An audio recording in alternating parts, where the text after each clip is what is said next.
start.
Hello, everyone. Got a couple people in the chat. This is a little bit, I guess, out of the ordinary. We don't do this a whole lot, but we basically couldn't get some times to line up. Peter had something going, so that's why we recorded earlier than normal. Normally, we'd be recording our show right about now.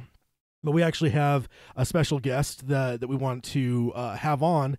And if you follow us on Twitter, you've probably already seen it. I believe we shared it maybe on the Facebook as well.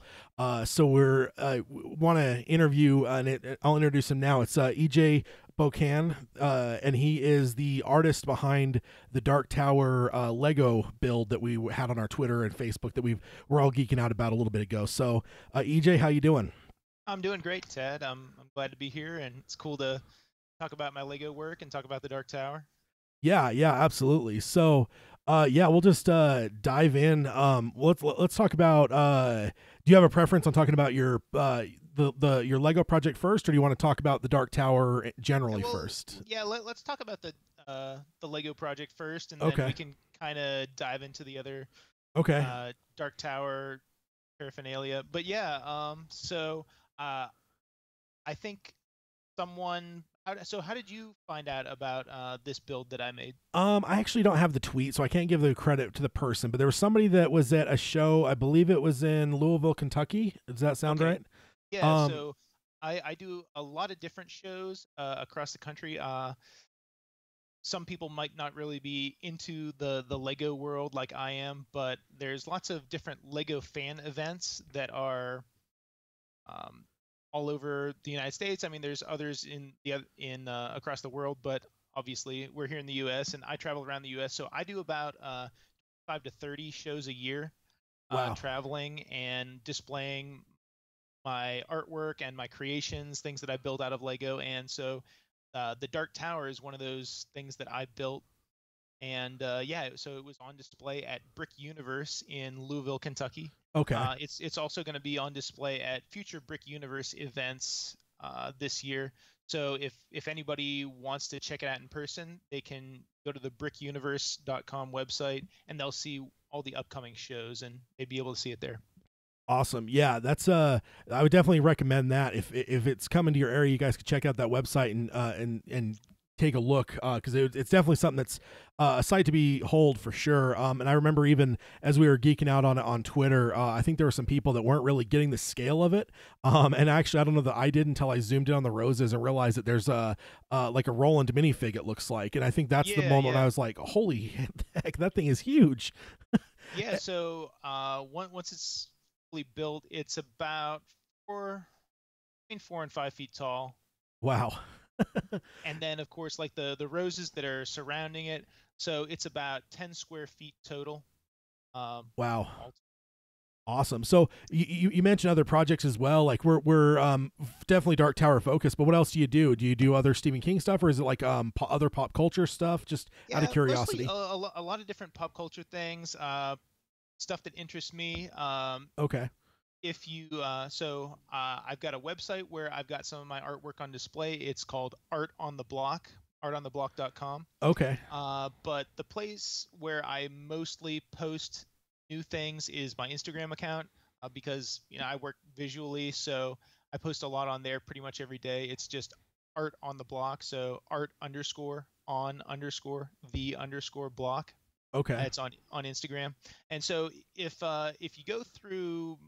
anybody goes through my Instagram and checks out some of my pictures, you'll be able to see a lot of different pictures of the Dark Tower throughout there. They're kind of sprinkled in. One of them is actually me kind of assembling it at a show, like setting it up. Okay. So you can kind of get an idea of the scale of it there too. I'm kind of setting it up on a table. Oh, okay. So that's one of the cool things that a lot of people will ask is like, oh, it's 4 feet tall. How do you transport this thing? How do you move it around, right? Yeah.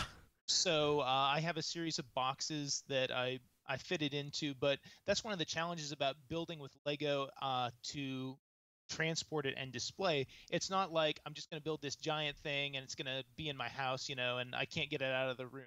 Yeah. You have to build it with it kind of in segments, so it's modular. So when you're building, you say, okay, I'm going to build it in sections, so this part can go in a box, this part can go in a box, this part can go in a box, and then it makes it easier to transport and it makes it easier to set it up. Awesome. That's like the things I guess some of us would never think about, but yeah, it's definitely got to be quite the production to set up like these shows in general, but yeah, especially something like this. So we got a few people in chat. Jack in the chat says that it's an amazing build. I know I've been telling you that as well. So definitely, from our Twitter too, there was a lot of people that were loving it. Pretty much the whole Dark Tower community that we touch with, which is pretty extensive, I think. Everyone was loving it. Everyone was pretty amazed by it. I remember one person, because we had one picture that somebody took and it was a little bit closer up, so you couldn't actually see the top of it. It was like Right. you could see the lower portion, like whatever. And there's one of our listeners, I can't remember who, so sorry I can't give credit to the listener, but they were like, I actually like this one the best because like I've always pictured the tower being infinite. So like I love like not seeing the top of it, and I was like, yeah, that's kind of a cool like way to to think about it.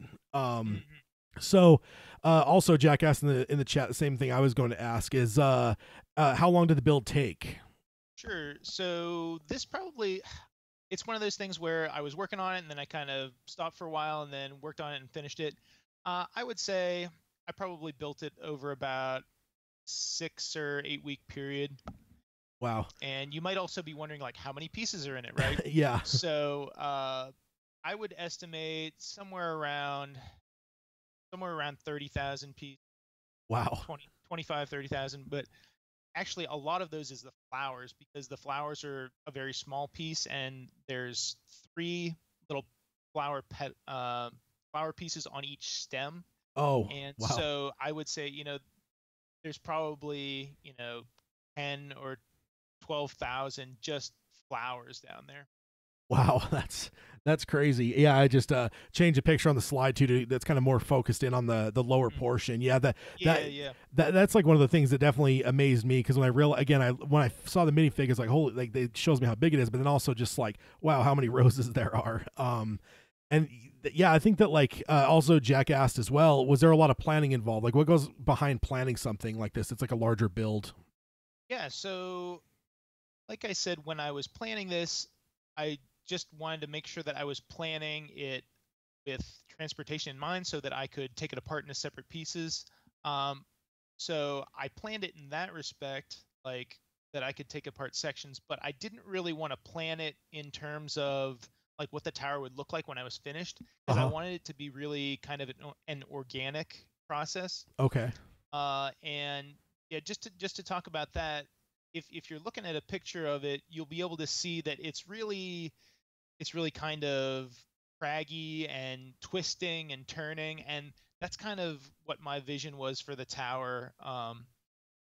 And that kind of leads me into like, I know one of the questions that you were going to ask is what's my history with the tower. Yeah. And so I kind of went off of some different, there's a lot of different artwork throughout the books. And what was the guy's name? Michael Whalen did like a lot of the artwork there. And so I was born in 1983. Okay. I think the Gunslinger came out in 82, and then like Drawing of the Three was like 87, right? Yeah. Yep. So I remember I was kind of introduced to it from my dad reading the books, and he actually listened to a lot of audiobooks. Okay. So like on cassette tapes back then. Yeah. Yeah. And I just remembered that the cover of the Gunslinger, where he's like, you're facing the Gunslinger and you see the tower in the background, and it's kind of just this big mass, this hulky thing, and it's got like all kinds of spires and things shooting off to the sides. Yeah. And so that was kind of like what sticks in my mind about the tower, that it's not really like a man-made kind of structure, because towers are normally like man-made, they're straight lines, Yeah. But I saw the tower as something organic, so it's like growing out of the ground, Okay. That's interesting. It's like a living thing, right? Yeah, definitely. And so that was kind of like what always was in the back of my mind about the tower, that influenced me to make it kind of growing out of the ground. But the other thing is I wanted it to contrast with the roses. So when I built the roses, like if you look at any of the close-up shots of the flowers, you'll see that they're very uniform, like in rows, and they're very straight. And so I wanted, and that kind of reminds me of like when the flowers kind of call to people, Yeah. Yeah. and it's kind of like they're all kind of focused. Yeah. And it makes me feel like I wanted the flowers to be very straight and uniform, and I wanted the tower to be very organic and growing. So it contrasted like that tower versus like plants and organic matter. So that it was kind of like a juxtaposition there. Yeah, definitely. Yeah, and that's awesome. Yeah, like I don't know if I like thought of it in that same way, but I definitely noticed it like in terms of like how uniform the flowers looked and stuff. So yeah, Right. definitely caught that from what you're going for. Yeah, I've And always the I Oh, was no, going go ahead. No, sorry, go go ahead. ahead. No, go ahead. I was going to say another thing that really influenced me was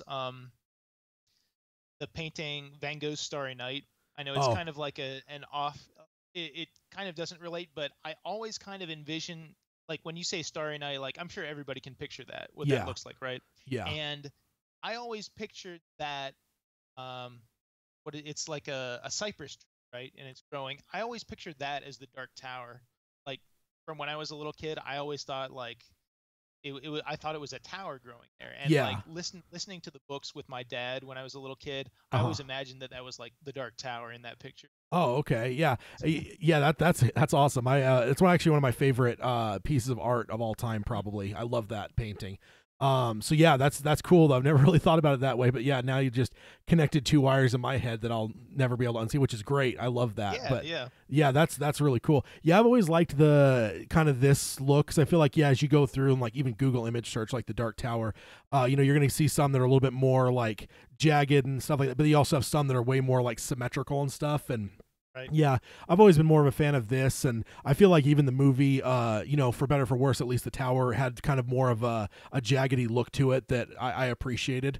Just to see it that way. So yeah, definitely we're on the same page in terms of how we visualize it versus maybe some of the other. Which there are some great art out there that they're more symmetrical, but it's just not the tower as it is in my head. So Right, right. And I mean that's the great thing about reading a book is you can have your own visual interpretation of what that is. yeah, yeah, definitely.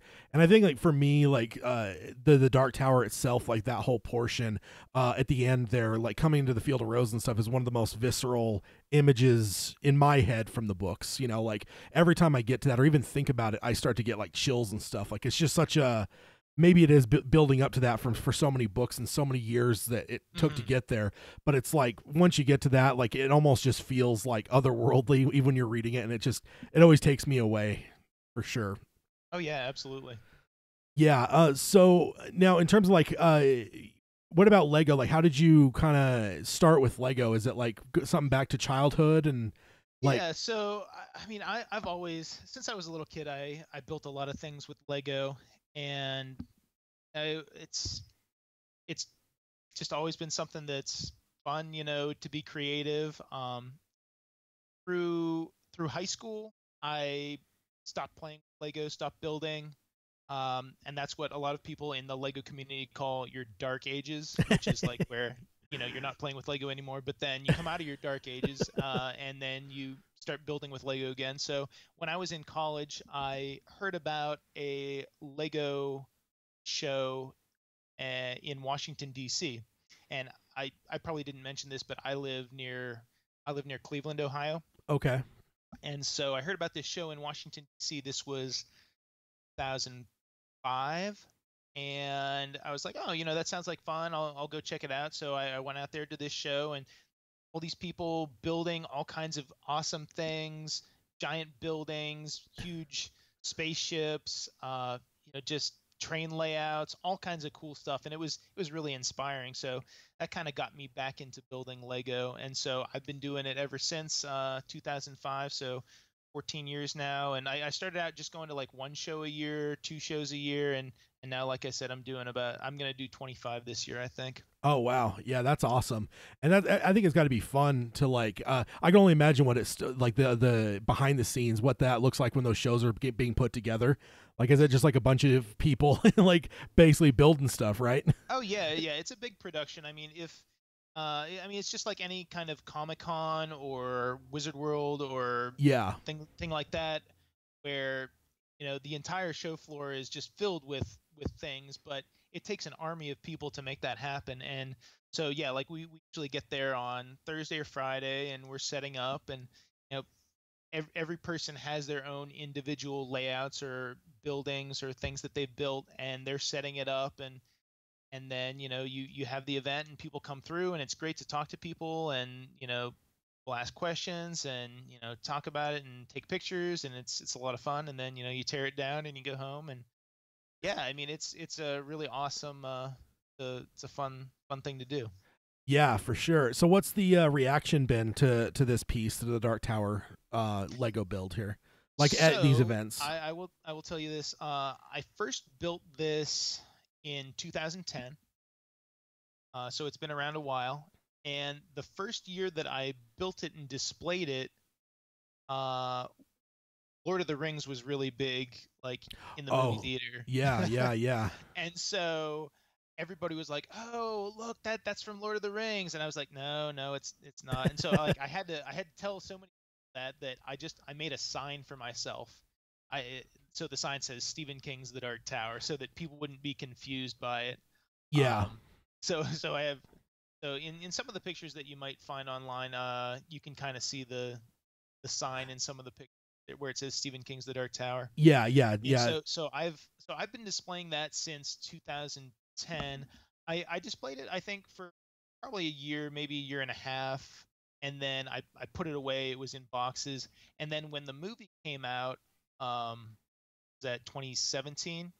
Yep, yep. So the movie was coming out, and so I was like, oh, I'll bring it back out. It's the right time, maybe more people will recognize it and know what it is. And so I've had it out since then and been taking it around to shows. And the Brick Universe show that I had it at is the event coordinator really loved it, and so he's like, I want this to be at all the shows. So it's one of those pieces that goes with that show and it's displayed there every time. Oh, okay, awesome. Yeah. So I couldn't. Is Stephen King even like a large? Like, is there like a lot of other Stephen King things? Like, I can't think of a whole lot like that. So I haven't really the Dark Tower is the only Stephen King inspired thing that I've built, and I Okay. don't really encounter a lot of other Stephen King Lego builds, but I have.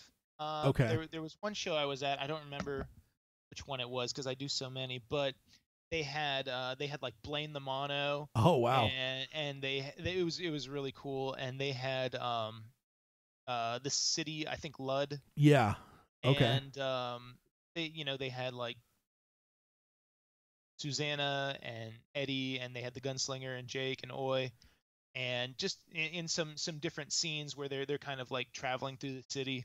Oh, okay. And uh, I'm, but yeah, I've seen some other things, not a whole lot, but there are some things out there that are pretty cool. Yeah, that's awesome. Yeah, I can imagine things like, like Star Wars and Marvel and stuff are probably really big like all the time. But yeah, I couldn't Yeah, imagine Stephen King is like one that like has a ton of like things. So it's got to be kind of cool to have such an awesome piece like, representing like the I guess Stephen King's side of the universe. right. Yeah, I mean it's one of those things where you're really passionate about a, a book, and you have something that you channel your creativity into. And not I don't know, I just feel like not a lot of people read books lately. Yeah. It's kind of like how I don't know, like comic books weren't really popular until a lot of the movies started coming out, and so now people are really into comics and like Yeah. the Marvel universe or like the DC universe characters. And I Yeah. mean that's great. It's great to expand the fandom. But I remember, like, I think it might have been last year, or the year before, there was a Game of Thrones display at one of the Lego shows, Oh, wow. and there was this big, watch Game of Thrones. I do. Yeah. Yep. So there was this big kind of statue of Daenerys Targaryen, and it was funny. There was this sign that like the people who built the Daenerys had put up, and it was, times I've been mistaken for Elsa. And they just had like a like a hash marks, like counting how many times like a little girl came up and like, oh, it's Elsa frozen. And yeah, it's just funny, for people to see the those confused people. Yeah, definitely. Are you're probably hearing less of the Lord of the Rings stuff now, right? Even if people miss the sign, you probably just see a little Yeah, bit less of it now. As like it definitely isn't as the forefront that it was right. back. I mean, sometimes I'll just get asked the question like, oh, this is really cool. What's it from? And I just kind of point to the sign. But Yeah, yeah. Well, that's cool. Let's see. Jack in the chat says he was curious if this is your largest build. Burgess. Um, I'd say yeah, it's probably probably the most pieces in a build. Um, if you take a look at my artontheblock.com or my Instagram, the art on the block, Uh-huh. most of my other artwork right now is mosaics, which are kind of flat Okay. painting looking like things. Yeah. And so one of the reasons that I enjoy doing that is it's a lot easier to transport something that's Yeah. flat rather than something that's three-dimensional and is more fragile. Yeah. Uh, that and I like doing the artwork because it's something that when I'm done building it, I display it at shows, but then I can also put it up on the walls on in my house. So Yeah. the Dark Tower isn't something that sits on my living room table or anything. It's always in a box until I take it to a show, and then I take it out and set it up. So I do a lot of other Lego artwork that's kind of two-dimensional. Okay. Yeah, that's But yeah, cool. so the Dark Tower is probably the biggest thing I've built. Yeah. Awesome. I actually am working on something right now that's gonna probably end up being bigger than the Dark Tower. It's gonna be a space kind of layout. Oh, okay. Like is like themed to anything or just like outer space or So so it's I don't know how familiar you are with Lego, but Lego has a series of different space factions. okay. So in the past, there's been like Classic Space. There's been one that's called Blacktron. There's Mtron. There's Explorians. The one that I'm gonna do is called Ice Planet. It was a series from 1993. They had just a small series of sets, and it's kind of like ice, and it's basically like Hoth, but not uh, not themed. It's just kind of like a Lego theme that they made up. Okay. Okay. That's So awesome. nothing from specific. Okay. Jack also asks if it's ever been tipped over during his show. No, No. good Okay. question, but it never been tipped over. I thought the same thing because there was one of the pictures that like it's back enough that you can see the table, and like I got nervous, or I'm like, I hope that table's big enough because like Yeah, I mean it's pretty sturdy, and there's a lot of like the flowers actually give it a lot of space. So if someone were even like reaching out to touch it, they'd have to reach. So no crash and burns with that one. yeah, I can imagine like that everything would go silent at a show if there was like a loud crash, because I don't know if that would be a super common thing or not, but I can imagine that'd be a nightmare for all the builders Yeah, to hear something. it Like that. happens once, where you're working on something and you hear like a crash and then like oh shit, Yeah. it happens. The other kind of interesting thing that some people might not realize is some people build things and they display them at shows, and then at the end of the show they just take it and they just completely smash it. Oh So wow. it's one of those kind of interesting artistic create and destroy Yeah. kind of things. But if you look up like videos on YouTube of people smashing Lego things, there'll be tons of Oh things. wow. People just kind of end of the show, they just smash it into a box. That's it. And then they use those pieces and build something new. Yeah. So when it comes to when you get an idea for a project like this or any project, like does like how do you go about buying the Legos? Like is it like one of those things where can you buy like in like larger bulk? Like I think of like when I go to the store and see like I couldn't imagine trying to like see a project like this by Right. buying stuff from the store. Yeah. So within the Lego community, a lot of people build very large projects, and so it's a challenge to get the amount of people that you need. So, um, besides buying Lego sets, there's a website that a lot of Lego builders use. It's called Bricklink, and it's Okay. basically like Amazon, where there are hundreds of different sellers, but it's Okay. all Lego. So if you go to bricklink.com, you'll be able to find specific pieces, specific sets, specific minifigures, the Lego people. So a lot of times I'll go on to Brick and I'll be like, okay, I'm building a project. I need 500 2x4 black bricks. Okay. Okay, and so I can go on there and I can search for it, and then I'll be able to find someone who has that many, and then I'll see like, okay, this person has them for 10 cents a piece. Maybe here they're 12 cents a piece. So then you can buy them that way. Oh, okay. Yeah, that makes sense. Like I was thinking to myself, like I don't know if like Costco just has 55-gallon drums of like Legos or something. But Yeah, the other option is if you live near a Lego brand retail store, uh-huh. they have something called a pick a brick wall, which is in the back of the store. They just have bins of bricks, no specific set or anything, Yeah. and you can fill a container of these Lego pieces, and then you can use those. They sell them, by the volume, by the cup, Okay. and then you can use those to build things too. Okay. Now, I'm curious, like, not even necessarily this project, but in general, like, is there ever a time that someone builds a build and then they like paint the Legos themselves, or do you always want to kind of keep like the original color of the Legos as you built it? I guess does that make sense? Yeah, sure. So I guess that's kind of a question of purity, like how much of a purist are you? Yeah. So Lego purists are mostly like no painting, no gluing, no unofficial Lego things, no Mega Blocks, no Creo, you know, Okay. nothing that's not Lego. But then there are some people who are like, well, Lego doesn't make this piece, but Mega Blocks makes it, so I'm just going to use this piece. Or sometimes they'll be like, well, Lego doesn't have all the colors that I want, so I know a guy who spray paints Lego pieces, and he uses that like for his artwork. He spray paints like lots and lots of different colors that Lego doesn't make. But within the Lego community, for the most part, people enjoy the challenge of building within that set space of like, these are the pieces that you can use and these are the colors, and maybe they don't make a specific piece to do exactly what you want to do, but can you be creative and come up with a solution to work around that? So that's kind Okay. of part of the challenge too. Yeah, yeah. It kind of reminds me of like when they say like with filmmakers, like when it's like these low budget people that do things like, their first movies are always like better than anything that comes later when they have huge budgets because they have to, like work around limitations and it ends up being kind of more creative. And Yeah, like yeah, it kind of absolutely. reminds me of I that. feel like, yeah, I agree.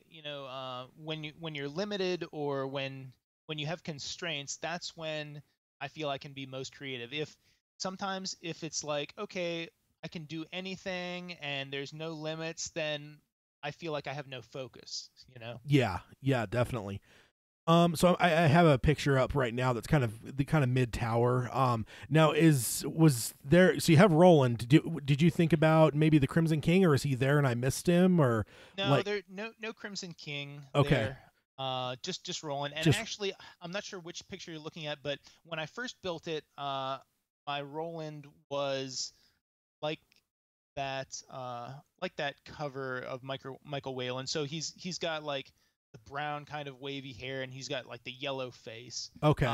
When the movie came out, I switched it out, and I made him look more like Idris Elba. Oh, cool. That's awesome. Yeah. I'm a huge Idris Elba fan. I have been for a while, and yeah, that was I like we're moving forward now with like the TV series on Amazon, hopefully. Hmm. And so it's changed up, so it won't be Idris Elba anymore. But like, man, like there's still part of me that all things told, I love Idris Elba, so that's really cool that you flip that over on for that. That's awesome. Yeah, Uh, and that's one of the challenges too. Is like, okay, what kind of Lego pieces do they make that I can use to look like this person, right? yeah. So I think I had to grab some pieces out of one of the superheroes, the Doctor Strange's Sanctum Sanctorum set. Oh, okay. The I don't remember the guy's name, but he's a black guy and he's got the short hair, and so I was able to use that for Roland. Oh, okay. Awesome. Awesome. So are minifigs like somebody was telling me at one point, I work with a guy that's like super into Legos and he's like he's starting into like some bigger builds and stuff.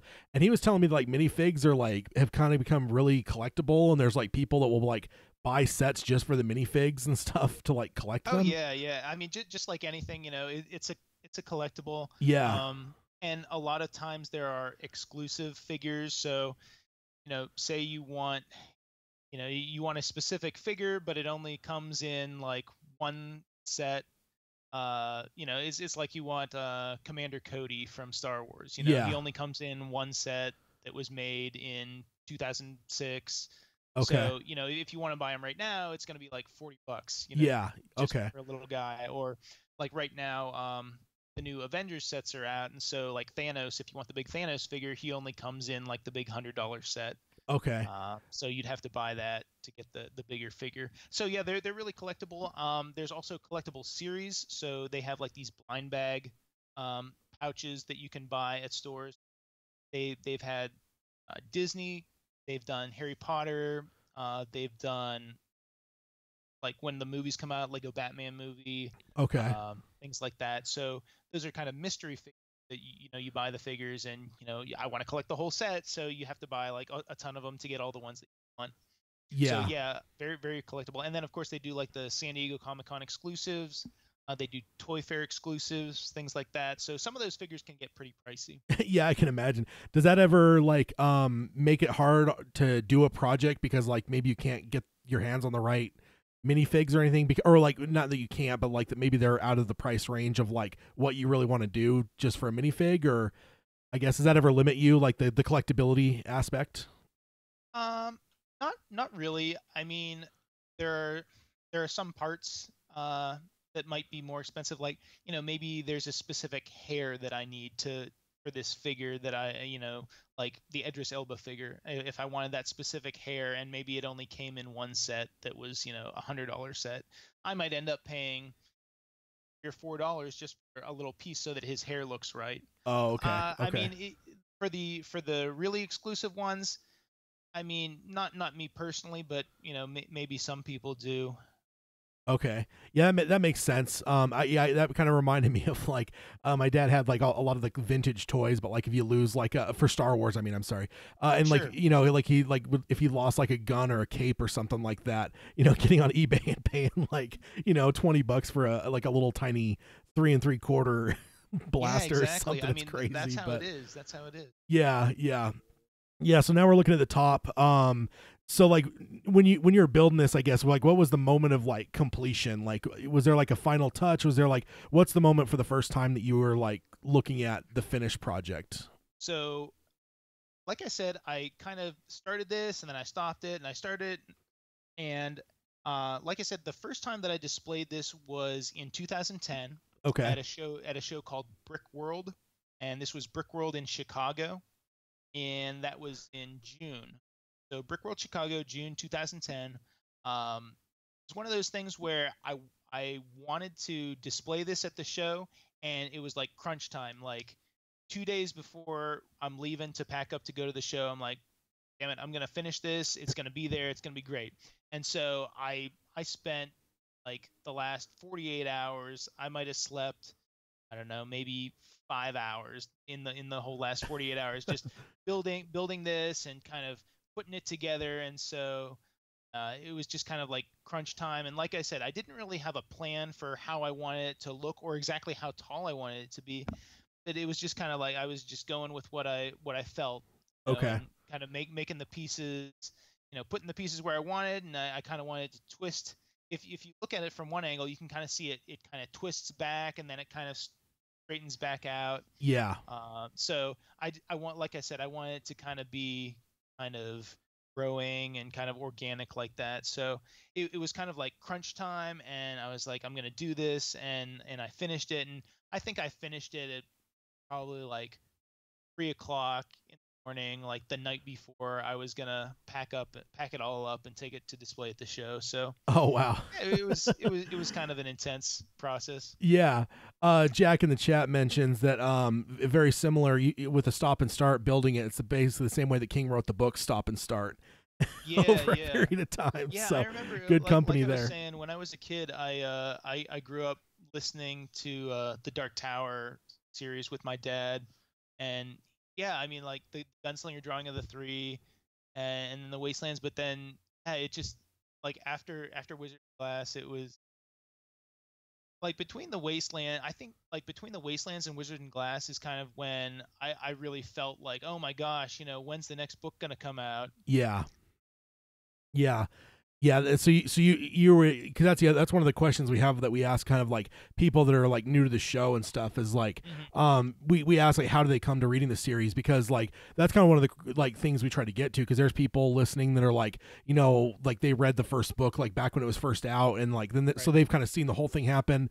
You know, some of us, like I think like Peter and I, my co-host, I think both of us came to it like right around the time that the last book was published. Like I think like I was nowhere near reading that book, but like when it published, like I was still like earlier in the series, so we were fortunate in that. But like it's always interesting to hear like the different perspectives, because you know, different people, different ages, from different times, you know, have different limitations. We have different people in different countries that like couldn't get their hands on like certain books, so they had to start like later in the series, and like it's just cool to hear the different stories.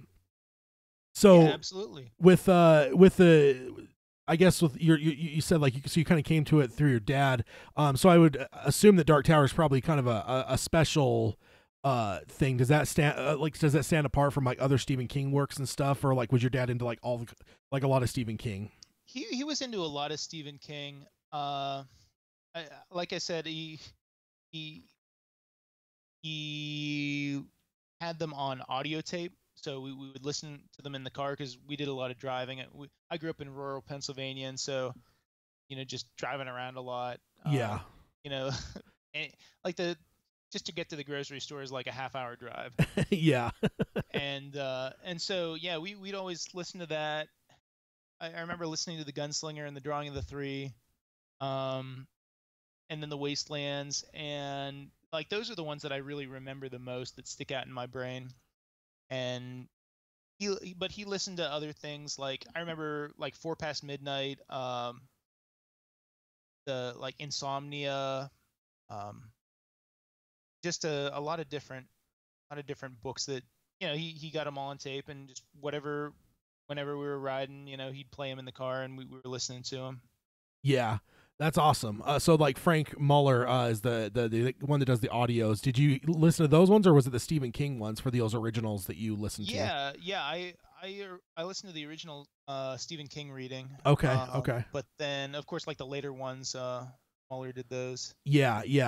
Yeah, those are kind of rare anymore. Like you can find, because like, and then they did the reissuing in 2003. So it's actually a third guy that did the tail end of the series in that first book now, because he revamped it for the end of the series. So okay. yeah, the King ones are definitely a little bit tougher to come by anymore. So those like are, I said, audio tapes. yeah. So like it hasn't really transitioned heavily into like the digital age. Like I think every once in a while, you know, you might find like a download somewhere where it's like somebody copied, you know, from the audio tape into a digital file. But I think at one point I found one, but it was missing one of the sides of the tape. So like there's a whole chunk of the book that's gone. It's like, oh man, that sucks. Like it's just kind of a nerdy thing that for a minute I was like trying to collect like every version of the audio, but it's tough to do. So any other King books that you're like that you've read that you enjoy, or? Well, I don't know. I have kind of a feeling about Stephen King books because I don't really like horror. Oh, okay. So I like the Dark Tower because it's not, I don't know, I don't really see it as like a horror story. It's more of like a fantasy kind of Western, you know. Yeah, definitely. So like I don't enjoy. I didn't read or watch it. Okay. Or things like I did recently read Salem's Lot. Oh, okay. And that was decent. That was okay. You Yeah. know, I I don't know if it's just like growing up as a kid. I'll tell you, the thing that scarred me as a kid is watching the movie Poltergeist. Oh yeah. I remember watching that, and you know, just, you know, that's it. I'm done. Like Yeah. I can't take scary stuff. Yeah, definitely. But I do like I liked like The Shining. What was the one? Doctor Sleep. Doctor Sleep. Yeah. You know, that was good stuff. I didn't, you know, I don't really see it as like horror. I see those as more of kind of like fantasy slash you know, kind of drama, you know. Yeah, definitely. Not so much like monsters. Yeah, yeah, definitely. and I like that. Yeah, like the monsters are usually the humans in some of his books too. That's the crazy thing, like when Yeah, it gets yeah. into like the mist or something. It's like you got monsters outside, but the monsters inside that are the humans are the one that's the ones to be more worried about. Right, right. Did you by chance read 11/22/63? Now I'm just kind of Oh yeah, yeah, nerding for King absolutely. a little bit, Definitely but one of my favorites. yeah, me I too. almost forgot about that. That's like top 5 for me. And I was just gonna say if you missed that by some chance, like that's definitely one to read. But yeah, I'm glad you read Yeah, it no, because I have a real fascination with like time travel and alternate reality yeah, kind of stories, and yeah, that one really did it for me. That was great. yeah, me too. I really and I'm like kind of a history fan too, and like the whole JFK thing has always been a thing that's fascinated me. So I love that was like all sides. There was just no way for me not to love that book, and I thought he Yeah, did such a good job with have it you ever too. been to Dealey Square down in Dallas? No, it's on my list, man. That's like one of my like I know that sounds super nerdy, but it's like one of the top of my list of things I want Yeah, to go so see. I was there. I did a show. Where was it? I did a show in Austin, and then we did a show in Houston. Okay. And so my wife and I stopped in Dallas, and it's just like one of those things. You're in Dallas, you got to go see it. And Yeah. it amazed me how small it was, like how close everything was together. Oh, okay. Even like watching like Oliver Stone's JFK, the Yeah. movie, One of my favorites too. or like reading books about it. It feels like everything's, or like watching the, was it Zapruder video? Yeah, the Zapruder film, yeah.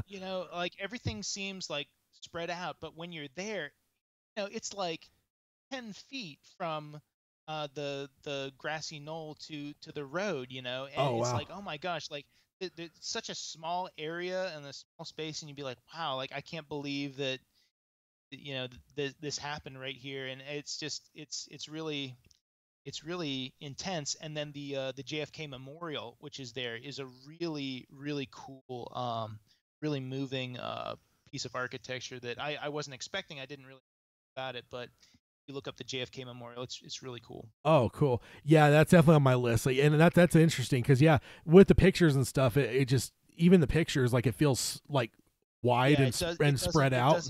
So that's interesting. It's not the same until you see it right there. Yeah, yeah, definitely. Yeah, it's definitely on my list. Like I'm that kind of nerd. I'm always like, yeah, like that, or like just different things. As a history fan, I love that kind of stuff. People are like, oh, let's go to Disneyland. I'm like, let's go to Dealey Plaza. Yeah, absolutely. That's cool. So when it comes to the Dark Tower, is there any of the books that what you would say is your favorite? Like, is there any that stand out as like that's my favorite one? Yeah, I have to say the Drawing of the Three is my favorite. Okay. Yeah.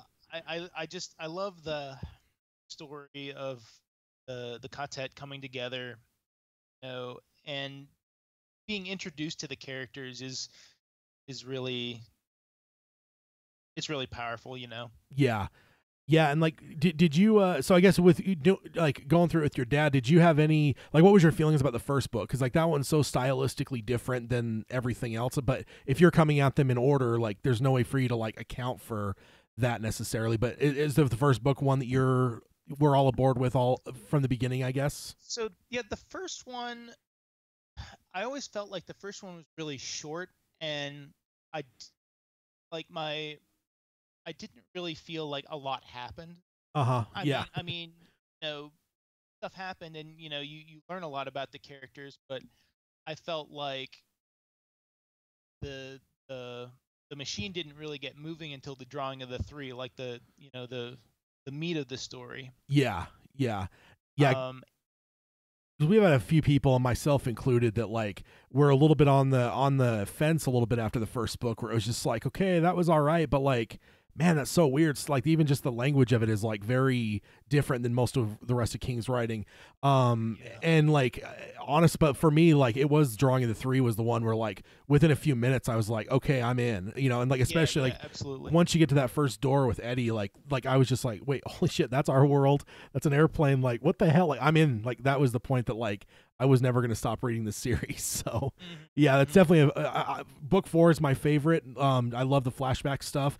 But book 2 is definitely one that is very special to me for sure. And those tend to be the two that tend to get the Wastelands gets called out quite a bit too, but those tend to be the most popular of the whole series when we ask this question. But yeah, that's awesome. So who is your favorite character in the series? I don't know. It's tough. I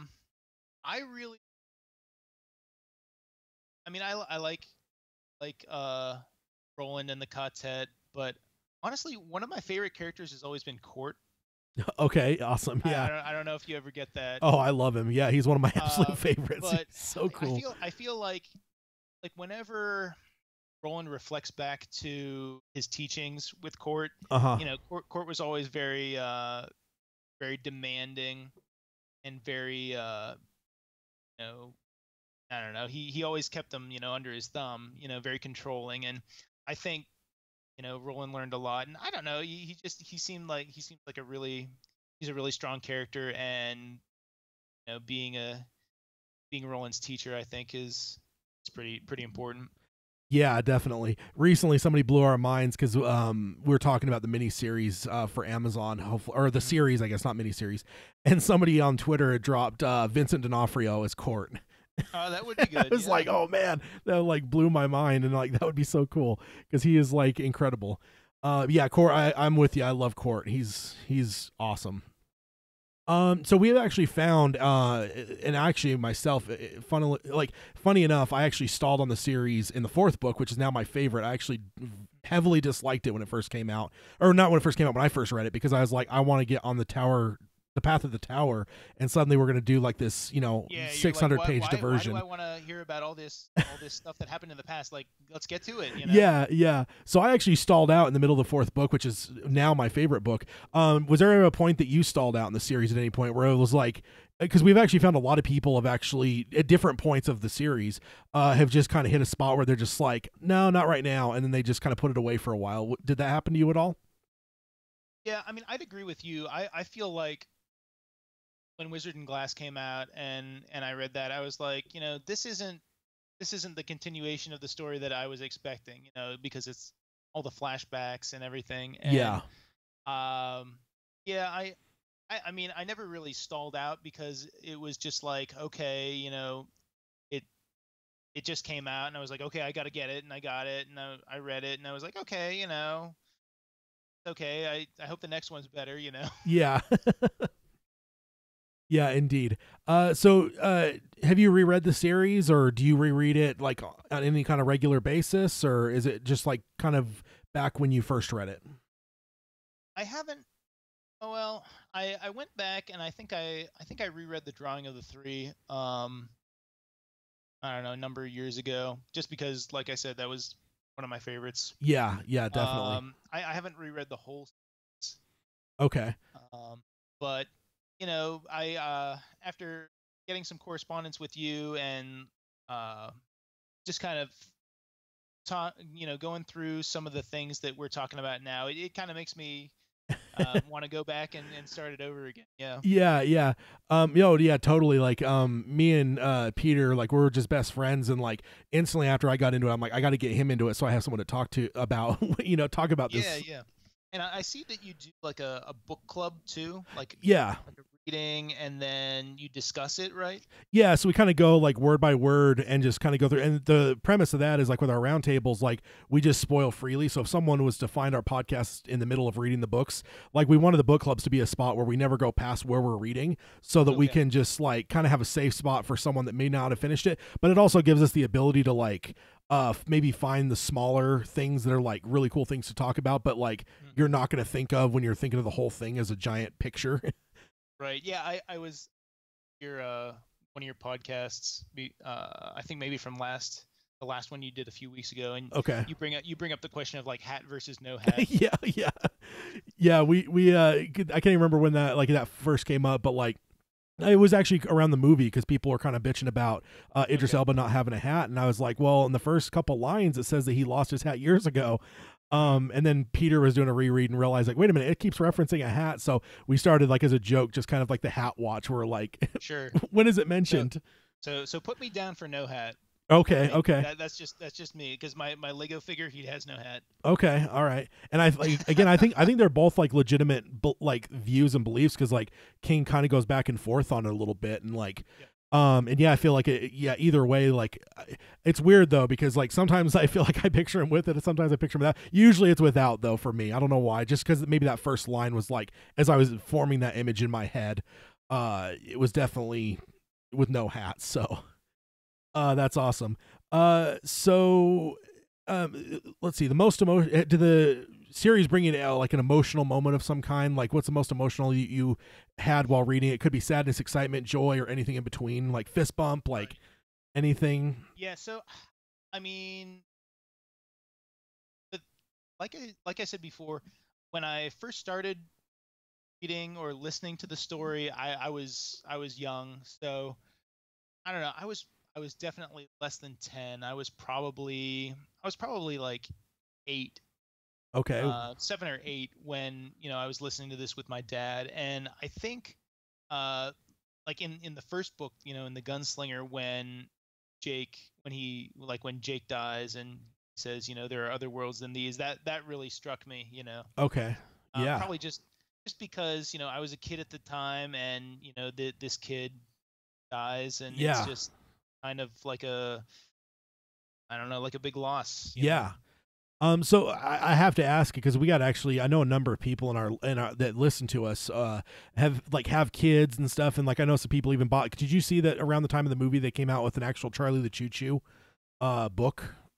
Oh yeah, I think I did. Okay, so there's like been some people that have got that and actually like read it to their kids and stuff, because it's like just a legit, just like it is in the book, like it is actually Right. just a kid's story, and like But I mean, so, that choo choo train is heck. it is definitely. I definitely side with Jake on that. There's not to be trusted. But I was curious, like, because as I like you're saying, like you're under 10. Do you feel that like I guess like that was like the right age? Because like I almost look at it, I guess, from a perspective of now, that because you're probably the person I've talked to that may have been the youngest when experiencing the series. Do you think that like that was like, did you? It's hard to add. I don't know, not because I don't want to like say like, did you get it? Because I'm but more like, No, that makes sense. That question, like, did I get it? I don't really think I did get it as much as I would, as an adult would. I mean, uh-huh. it's like a lot of things. It's like a lot of animated movies where there are adult jokes in there that just go over kids' heads, right? Yeah.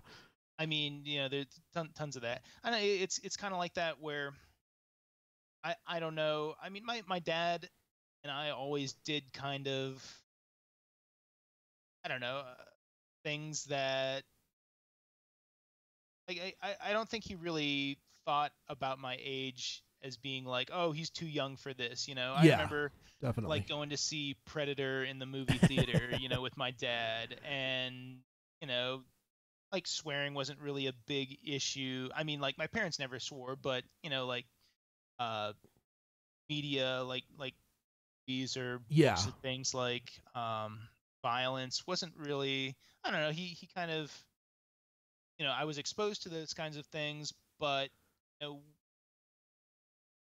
kind of taught me that, like, there's a place for those things, and there's a Yeah. place not for those things. And Yeah, I mean, definitely. I don't really think it was like, it was a bad time, to get into it. But I mean, I feel like as a kid it definitely impacted me, and kind of gave me a desire for reading and for, just stories. I love stories. Yeah, definitely. And that's kind of why I ask, because like with all the listeners that are like they're having babies or they've had babies over the last number of years, Mm.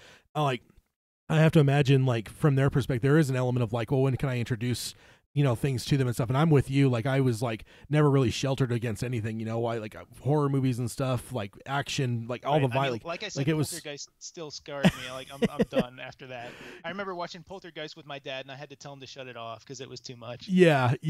And me, I was just like, scared senseless from like ages like probably 5 to like 14. And then like about there is where I was just like, okay, I kind of get it now. And like now I'm just like incapable of being scared by movies because I just kind of, I don't know if I broke the code, but like I see horror movies differently than most people. So, but it's like that did take 9 years of being terrified as a child and having, maybe some nightmares. Or we always watch like a Jim Carrey movie or something like before bed, watch a horror movie, then watch a comedy to like make sure you don't have nightmares or whatever. But yeah, so I'm with you in terms like, I don't think that like, I guess appropriateness has never been a thing that's in my mind, but like it was more of an element of like, do you feel that like the series at that age was like something that influenced you? And it sounds like it is. And I guess that's just kind of a cool thing for people that have kids to know, like there is an age I feel like where you do spark a kid to like to desire those things. Cause I'm with you. Like, yeah, I remember, just wanting more than anything to like be able to read and then be able to read like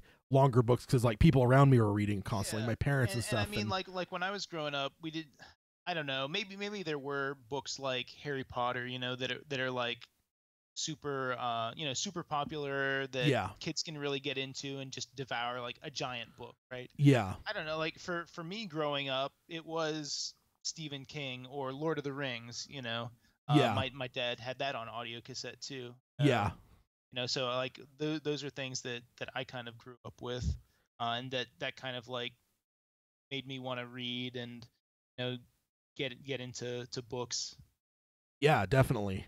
So next up is so the movie came out in 2017. You kind of mentioned that, and we always ask, what did you think of the movie? And I, in parentheses, say, do not be ashamed, give your honest opinion. We all have our opinions, and we're welcome to all on this podcast, I guess. Yep.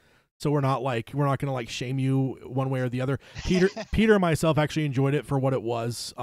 We have people in the audience that did not like it at all. So where do you fall on it? So where I stand is, don't shame me. I completely skipped it. I have not seen the movie. Oh, okay. All right. Well, that's fair enough. I mean, I skipped it. It was one of those things where I was super excited.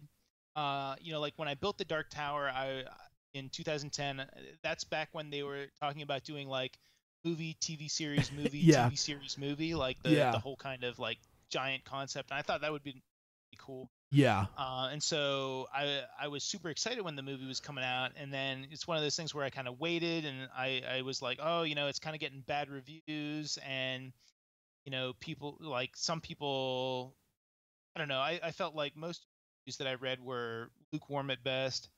Yeah. And I don't know. I'm still like, as I've gotten older, I've really gotten into the mindset of like books are always going to be better than the movies. Yeah, definitely. And I felt like Dark Tower is one of those things that I really like a lot, and I don't want the movie to change how I feel about the book. So I did not watch the movie. Oh, okay, cool. Yeah, no, that's awesome. I'm not sure that we've had that answer before, but I'm sure there's people out there listening. I mean, because we do have a number of people that engage with us, but like our listener numbers versus engagement numbers, there's a gap there, and I'm sure there's plenty of people out there that are listening that have just haven't emailed or whatever that probably have the same answer. But yeah, that's cool to hear that. That's a first on that answer, but no, that's awesome. And I totally see where you're coming from on that. There's even in the Stephen King realm, there's so many that I'm like, oh man, why did I watch that?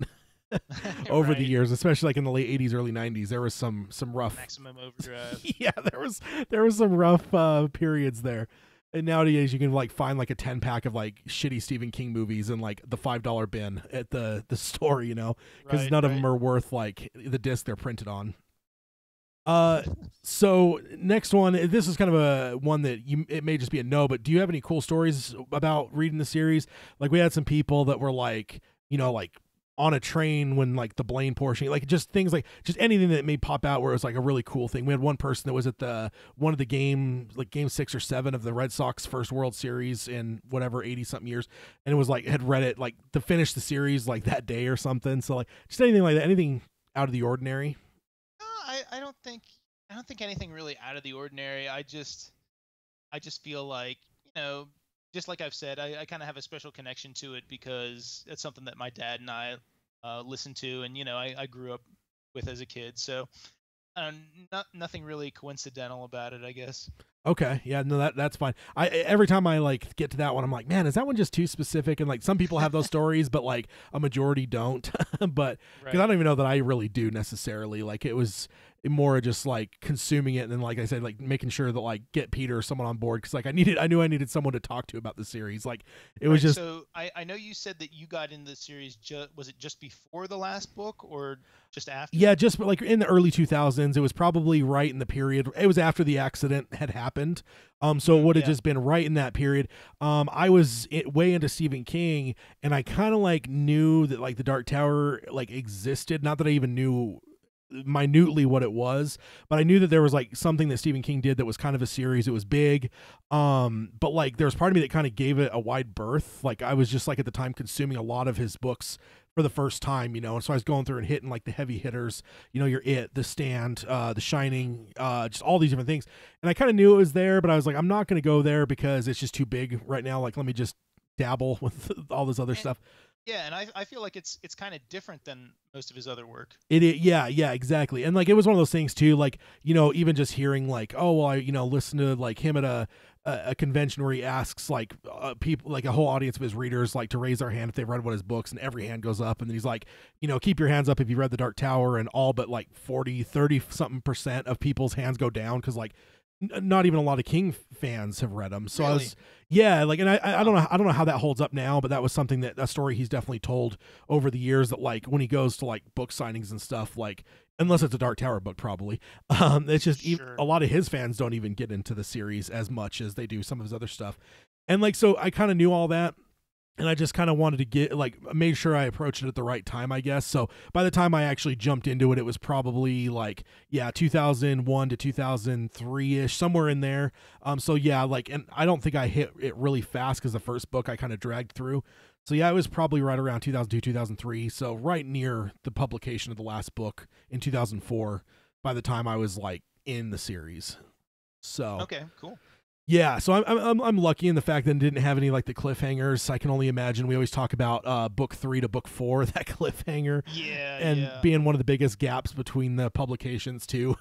That's got to be a rough one. But yeah, so do you like what do you, like in terms of like favorite scene? Is there any like what are some of the scenes that come to mind? That's not on my list here of questions, but I mean, like Shoot at It Balazar's. Okay. The Drawing of the Three, like I said, one of my favorite books, and that, just that, with Eddie and Roland.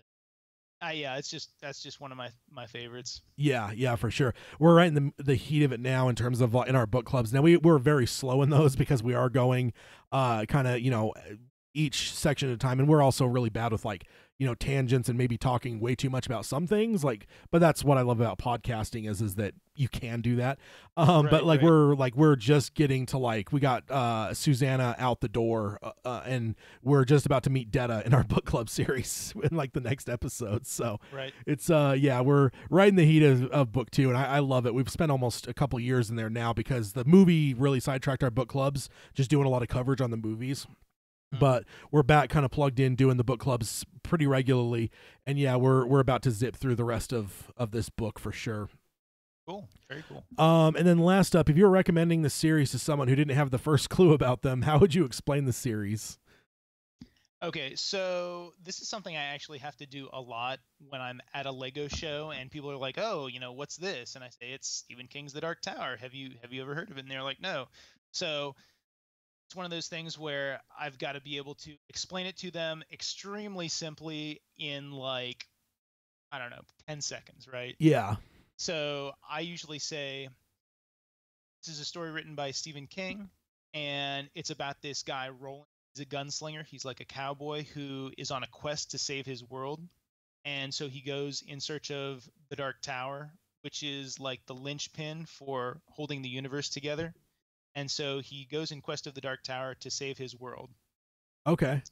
Yeah. And he collects friends along the way, and he yeah. So that's like my short 10-second. This is what it's kind of about. Okay. Yeah. I mean, No. it doesn't nearly cover, everything that needs to be covered, but Yeah, it's for in most people who will never read it or really aren't that interested, that's all they need to know. Yeah, yeah. And the reason we put that one in is just because, like, honestly, I feel like it's impossible to like give, because this series is just so out there and so in so many different areas that it's like there is just no good way to explain it quickly. Like so it's always fun to like throw that challenge at people and just kind of see what they come up with. But yeah, no, it's great. We definitely love the series. And let's see, Jack in the chat, I think you may have touched on a little bit of this, but he says, can I ask EJ about the tower build? How much was from your imagination / interpretation, and how much was from images and concept art? Yeah, sure. So, like I was telling Ted earlier, the first image that I kind of latched onto is that Michael Whalen book cover where it's like Roland and he's got the tower in the background. So that kind of gave me the feel that it's not like a straight tower. It's going to be like kind of growing and spires all over the place. And so I took that and I looked at a lot of other like Dark Tower artwork, and like some things that I incorporated were I don't know if you can really tell from the pictures, but there's a series of winding windows that go up in the tower. So I went and took like a lot of different pictures, and I just kind of globbed them together and put them in my brain, and I said, okay, I'm gonna make it. This is my artistic interpretation. So a little bit of pictures and a lot of kind of freehand and imagination. Does that answer the question? Yeah, I think so. I mean, Jack can say otherwise if he doesn't think so, but I think that was great. Okay. So basically, you kind of, in a lot of ways, you kind of just ate up some images and just kind of digested out and made your own thing out of it. Is what it sounds like. I mean, like in some of the images that I found, there's like little turrets or spires kind of coming off to the side. Yeah. Or there it's kind of like winding. Yeah. It doesn't look like it was built. It looks like it grew. Yeah. That's the feeling that I wanted to convey, is that it wasn't built, but it grew. Yeah, which I really like that. I don't know if I've ever thought about it that way, but now that you said that, like, that'll never be out of my head, because it's the truth too. Like, it really does make sense, because like even though like with its twin, quote unquote, being the rose, like a rose is going to grow too, right? It's not going to be like it's a natural thing. So yeah, and it just makes sense. Like, of course, nobody built the Dark Tower, so it's all logical. It just has never clicked in my mind that way. So that's awesome. I'm definitely... it's kind of like whenever I'm building something, I might have an idea for it. So I've got like a book of all these ideas for things that I'm going to build out of Lego, and so I'll write down all my ideas, and those ideas might sit there for a couple years before I come back to them, and it's kind of like letting your subconscious mind work without thinking about it. When you have something in the back of your mind, it like your brain is kind of working, and it'll solve problems and it'll figure things out, and then when you come back to it, all the work that your brain has done subconsciously will kind of come out, and then that kind of artistic creativity kind of flows out. That's kind of how I work with a lot of things. I feel like I think about it and I kind of add things to it, and then it's time for this creation to be made, and I let it all come out. Yeah, definitely. That's awesome. Yeah.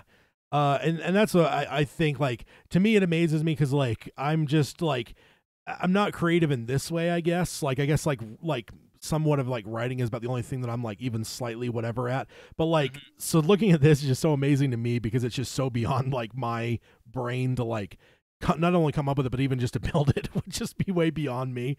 So like it just, I don't know, it's so cool to like just look at and just like somebody earlier in the chat says they want one. So if you ever if you ever do a like a Kickstarter to like whatever, like I think we got maybe some buyers and from our podcast. Yeah. I mean, if I don't know. I mean, you could take a poll or something if people are interested. I could do like a little miniature kind of thing, and oh yeah, you could let me know.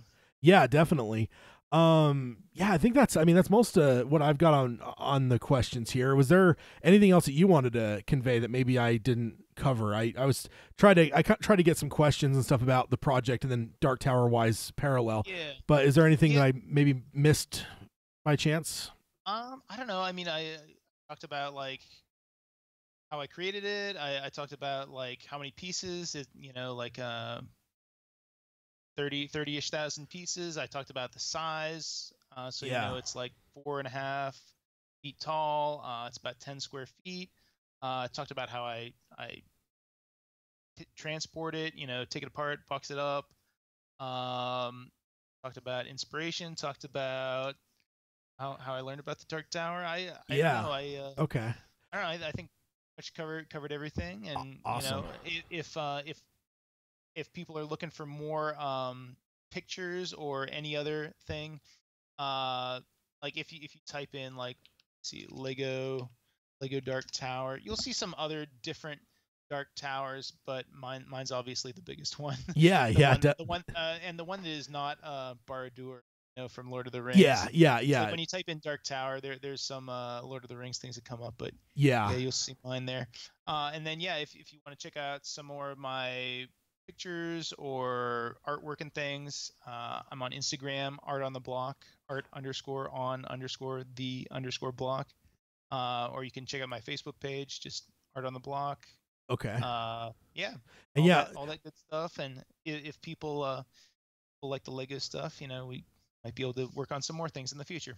Yeah, definitely. I will make sure the show notes have all the links there to share for everyone to find. So if you guys are listening and want to get those things and you're like in the car or something, you can't write it down, just go to the show notes at darktowerpalaver.com and I'll have all those links that he mentioned that you guys can follow to find that kind of stuff. Now, one more thing I wanted to shout out was like if you wanted to see the Dark Tower in person, I know it's going to be at some upcoming events this year. So like I was saying, the Brick Universe show.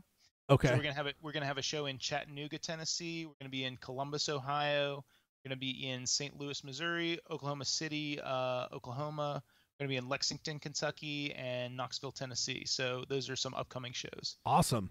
So anyone that's listening in or around those areas that may want to make the trip, we'll have a link to the website there as well that shows that calendar. And also you said that pretty much any event they put on, they want the Dark Tower there. So like future bound, like even like a year from now, if someone was to look at the website and see the calendar for 2020, chances are it might be there.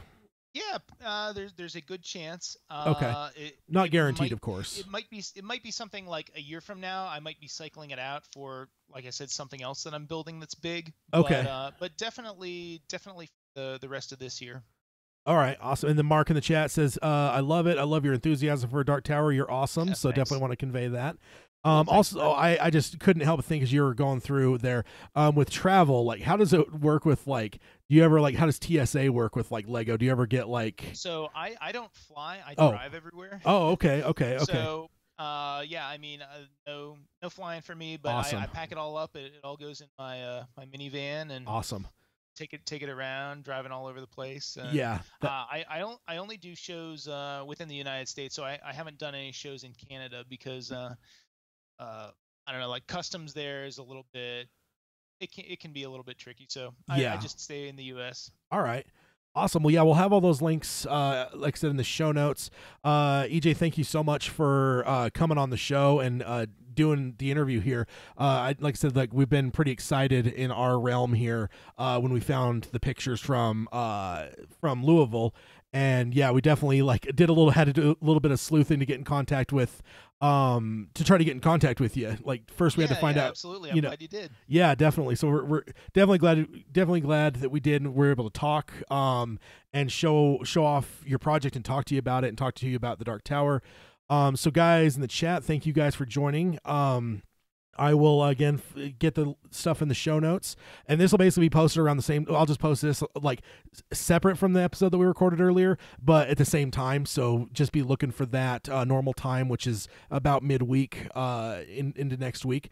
So thank you guys for joining us in the chat, and we will see you guys in a couple weeks. As we always say, long days and pleasant nights, guys.